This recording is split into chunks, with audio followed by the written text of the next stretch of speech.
Cieľom rekonštrukcie bolo zatraktívniť tento priestor, aby budova osobného prístavu vyzerala reprezentatívnejšie, predsa len jedná sa o jednu z brán do mesta Bratislava, a aby bola energeticky efektívnejšia a priniesla oveľa lepšie služby pre cestujúcu verejnosť, ale nie len pre cestujúcu verejnosť, ale aj pre občanov mesta Bratislavy.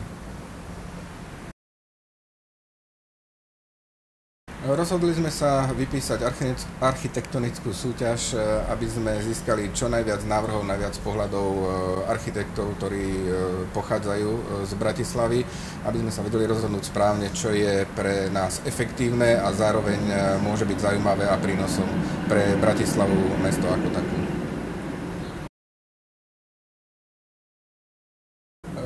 Nastali zmeny.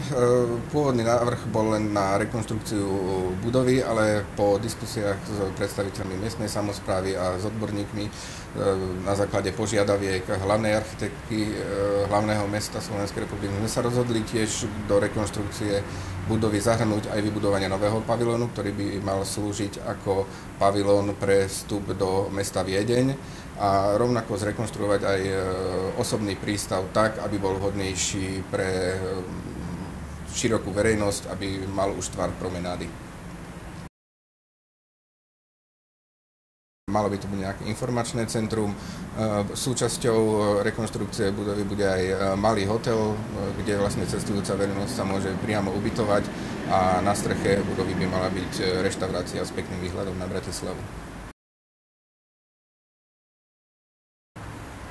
Projekt by sa mal začať realizovať v októbri roku 2014. Prvá fáza by mala byť ukončená v máji roku 2015 a budova by mala byť úplne dokončená koncom roku 2015. Následne na jar roku 2016 by sme chceli pristúpiť k rekonštrukcii osobného prístavu ako promenády.